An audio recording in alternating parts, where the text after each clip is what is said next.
Et salut à tous et à tous, c'est Sixtina et aujourd'hui on se retrouve pour une nouvelle vidéo.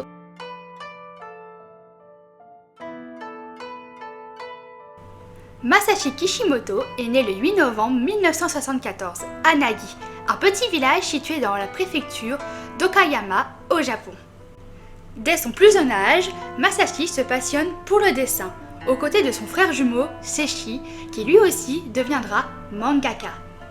Même si ses dessins ressemblaient à des gribouillages, du fait de son inexpérience, il reste persévérant et s'est énormément entraîné.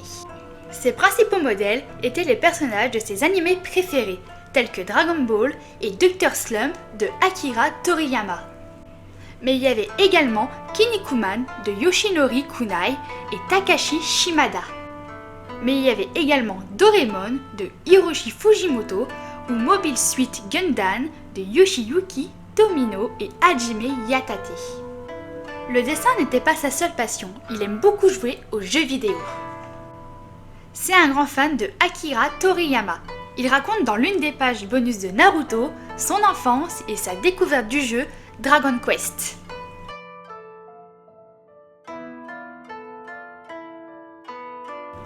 Masashi souhaite s'adonner entièrement à sa passion en devenant mangaka.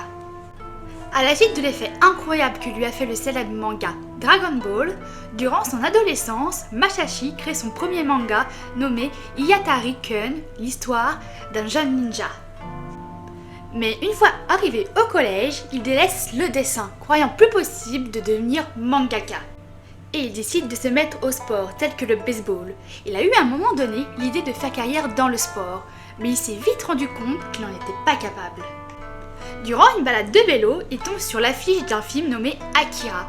Il la contemple longuement, et soudain, il a eu un déclic, et sa passion pour le dessin ressurgit. Une fois arrivé au lycée, Masashi consacre peu de temps aux études, pour passer la majeure partie de son temps au dessin. Il rentre dans une université d'art sur l'île de Kyushu, et il commence même un manga de samouraï qui ne verra jamais le jour. Lors de sa deuxième année, il travaille sur de nombreuses ébauches de mangas, qui resteront des prototypes car aucune ne lui convenait. À l'âge de 20 ans, Masashi reçoit le prix The Hope Step Award décerné par les éditions Shueisha, au jeune auteur à l'avenir prometteur, pour son récit Karakuri. Le Hope Step Award est un prix qui a été attribué par d'autres mangaka, tels que Yoshiro Togashi, Nobuhiro Watsuki, et Eiichiro Oda. On peut d'ailleurs trouver Karakuri dans le 18e recueil des lauréats du prix Hope Step Award paru en 1996 dans la collection Jump Comic.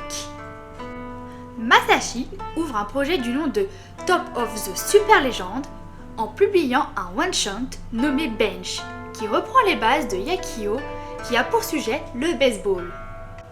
Il est suivi d'un one-shot par semaine, réalisé par d'autres auteurs, tels que Hideki Sorachi, Takeshi Konomi, Kiyosuke Usuta, Osamu Akimoto et Akira Toriyama.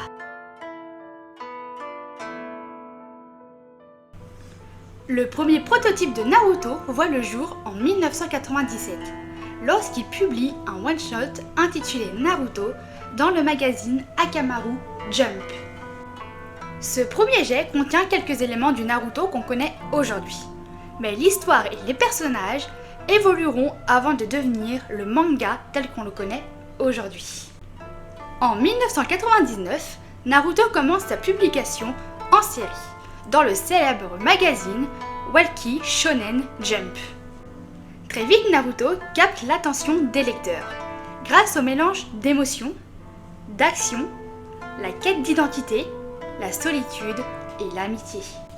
Les lecteurs se sont vite attachés au personnage principal de Naruto Uzumaki, un jeune ninja rejeté par son village à cause du démon renard à 9 queues enfermé en lui.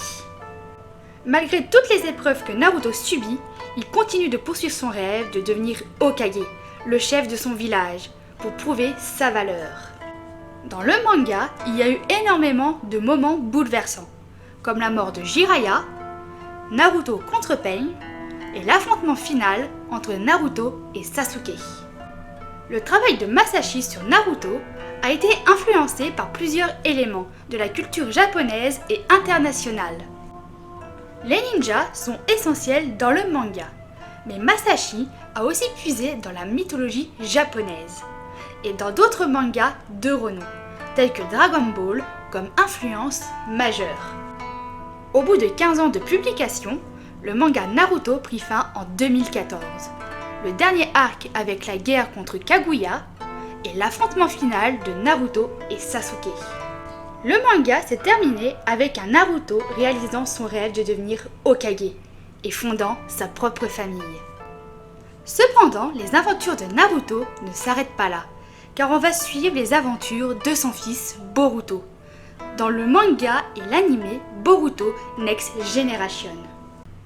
J'espère que cette vidéo vous aura plu, n'hésitez pas à liker, à vous abonner et à laisser un commentaire, et on se retrouve bientôt dans une nouvelle vidéo. Allez, salut!